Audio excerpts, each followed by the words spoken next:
Oh, galingan nyo sa school mga anak ha? Opo, Nay, gagalingan namin. Siyempre naman, Nay. Kami pa ba? O siya na, ingat kayo ha. Alis na kami, Nay. A few moments later. Hala, di ba siya yung babae may dalawang muka? Kari, galingan mo ha. Ako na bahala sa sagot. Ay! Pumasok yung kaklase nating dalawa ang muka!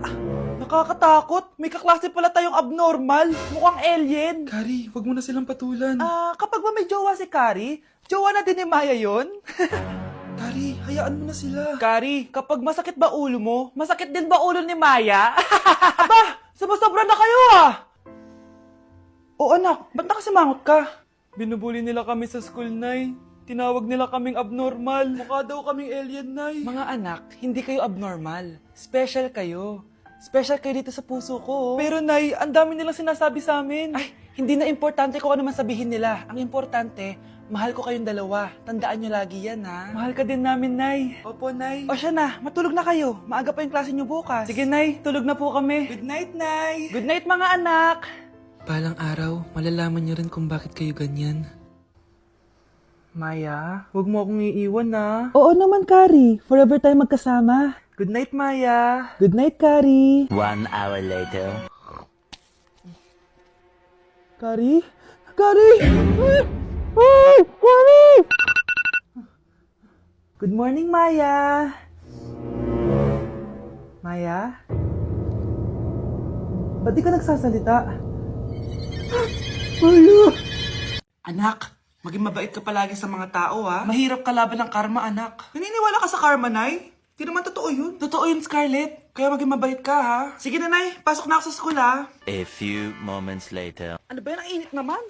Balimos, baka may barya ka dyan, Iha. Tumabi ka nga dyan, malilate na ako. Kahit 5 piso lang, Iha. Wala!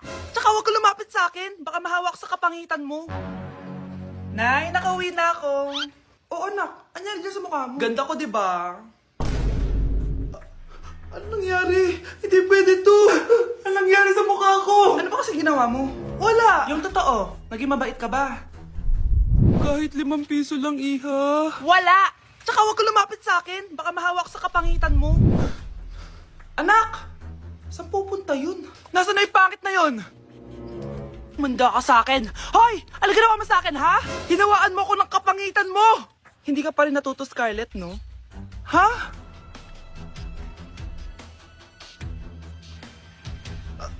Nay! O ano? Naniniwala ka na ba sa karma, Scarlett? Ayan na nakukuha mo sa mga panlalait mo. Nay, sorry na! Alisin mo na to nasa mukha ko! Sige, next year.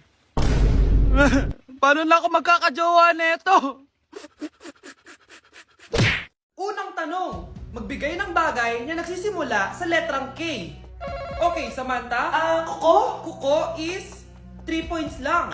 Sayang. Okay, ikaw naman, Scarlett. Sisimula sa K? Kifi! Kifi is the top answer! Yes! Okay, next. Magbigay ng parte ng katawan. Scarlett, dahil ikaw ang nakahula ng top answer, ikaw ang mauuna. Pantog! Basic. Pantog is 10 points. Ha? Bakit 10 lang? Samantha, pwede ka bang bumawi? Parte ng katawan? Esophagus! Esophagus is the top answer! Yun! Eto na! Sino kaya sa inyong dalawa ang mananalo ng 1 million pesos cash? Akin na tong 1 milyon. Humanda ka sa akin, Scarlett. Anak, ayusin mo! 1 milyon yan! Mauna tayo kay Samantha. Ano ang bagay na mahaba at matigas? Mahaba at matigas? Tornilyo? Tornilyo is 50 points! Pero, hindi ito ang top answer natin, ha?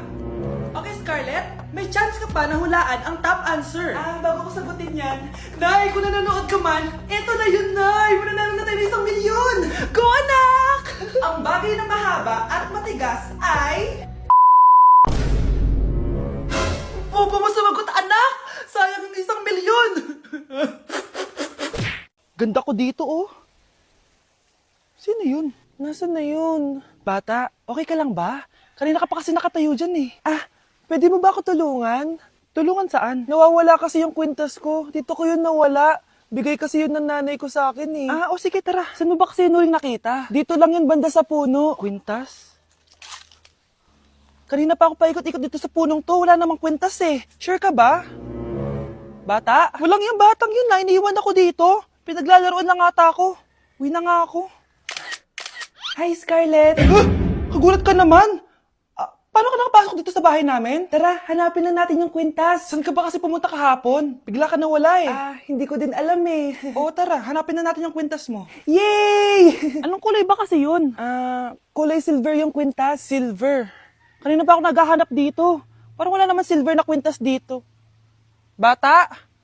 Iniwan na naman ako. Andito ka lang palang bata ka? Ang ginagawa mo dyan? Nay, hinahanap ko yung kwintas ng batang kasama ko. Umuwi ka na. Magagabi na oh. Sige, Nay. Nay, yan ata yung kwintas na hinahanap ng bata. Ba't nasa iyo yan? Wala to anak. Tara, uwi na tayo. Nay, saan mo ba talaga galing yung kwintas na yan? Itong kwintas na to anak, special to sa akin dahil galing to sa kapatid ko. Kaso, namatay siya nung 9 years old siya. So yung bata kanina, siya yung tita ko na namatay? Oo anak, siya lang ang may favorite sa akin. Mga magulang namin. Ayaw sa akin. Kaya sobrang mahal ko yun, anak. Ang lungkot naman pala, Nay. Sobrang sakit lang. Sorry. Tama na yun, Nay. Nanay mo yung pumatay sa akin, Scarlett.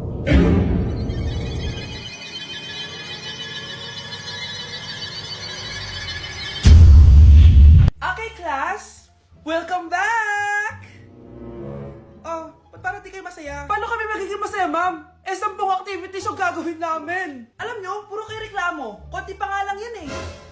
By the way, may bago tayong gagawin. Sabihin nyo sa akin kung ano yung New Year's resolution nyo. Mag-umpisa tayo kay Kyle.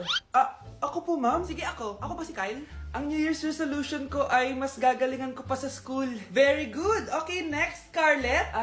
Ang New Year's resolution ko ay ang wag ka jowa. Last year ko pa wini-wish kaso hanggang ngayon wala pa rin akong jowa. Lu, paano ka magkakajowa? Lahat na lumalapit na lalaki sa'yo, nire-reject mo. Kala mo, ang ganda-ganda niya. Kung ikaw magiging jowa ko, wag na lang.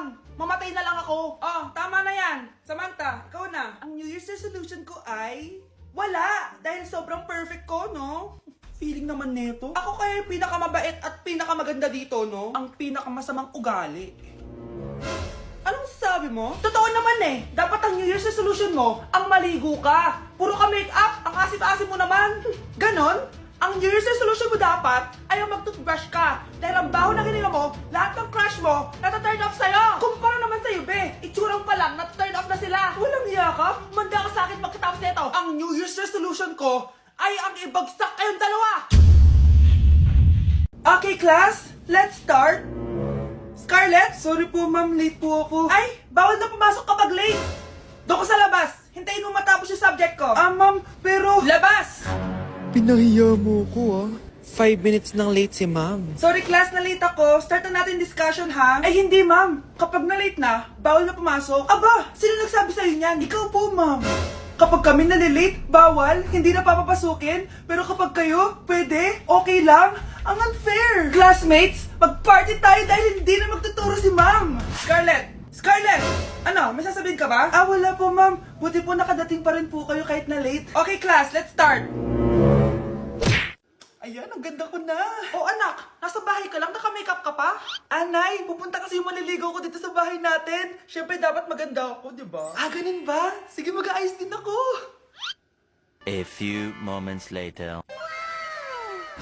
Wow baka sa'yo pa ma-inlove yung maniligaw ko, Nay. Ano ka ba anak? Natural beauty kaya to. Nay, nandito na siya. Ayusin mo Ako bahala anak. Uy, pasok ka.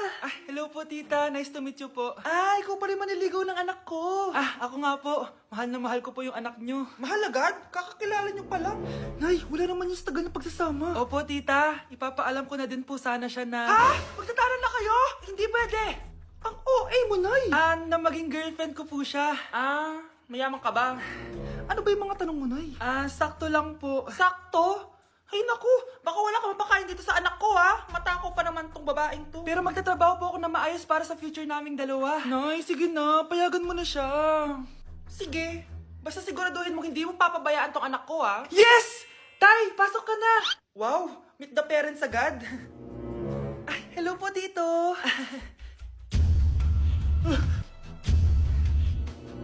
Bakit, Nay? Ex ko yan, anak. Siya yung nagloko sa akin dati. Lumayas kayo dito! Nay! Scarlett! Tara na anak! Nay! Ano ba kinalaman naming dalawa sa nangyari sa inyo dati? Basta! Hindi kayo pwede! Pero Nay! Mahal ko siya! Mahal? Sige, mamili ka. Yang manliligaw mo o ako, na nanay mo? Anak, kain ka na oh. Darating yung mga kaibigan ko ah. Wag na wag mo ako ipapahiya. Ah, sige anak. Ay, andyan na sila. Oo, tapos nagkita kami ng ex ko, di ba? Kayo pala yung mga kaibigan ni Scarlett. Gutom ba kayo? May pagkain dito ah. Ang pangit pa rin ng mama ni Scarlett, no? Isa lang yung mata. Huy, grabe ka naman. Naya na ba? Di ba sabi ko sa'yo, wag mo ako ipapahiya? Kainis. Umalis ka nga dito. Huwag kita makita. Ah, sorry anak. Tara na nga, labas na nga lang tayo. May panira dito eh. Tara. Anak, sandali. Anak, Scarlett, graduation mo pala bukas? O tapos? Ah, si nanay ba yung aakit sa stage? Ay, hindi! Si tita na lang isasama ko. Papahiya mo lang ako eh. Buti pa si tita, kompleto yung mata. O sige, proud ako sa'yo anak ha. Kainis, bakit kasi isa lang yung mata mo? Balang araw, anak. Malalaman mo rin kung bakit. Diyan ka na nga, marami pa akong gagawin. Ano bang ginagawa natin sa hospital, tita? Sumama ka na lang, Scarlett. May kailangan ka malaman. Scarlett? Ikaw yung anak ni Susan, right? Oo, Doc. Ako nga si Scarlett. Ba't kilala mo ko? Oh, yes! I remember! Ikaw yung batang na-aksidente dati, yung nabulag yung kaliwang mata. Buti na lang dinonate ng nanay mo yung kaliwang mata niya para sa'yo. Kaya pala isa lang yung mata ni nanay. Alam mo, sobrang mahal ka ng nanay mo. Huwag mo siya papabayaan, ha?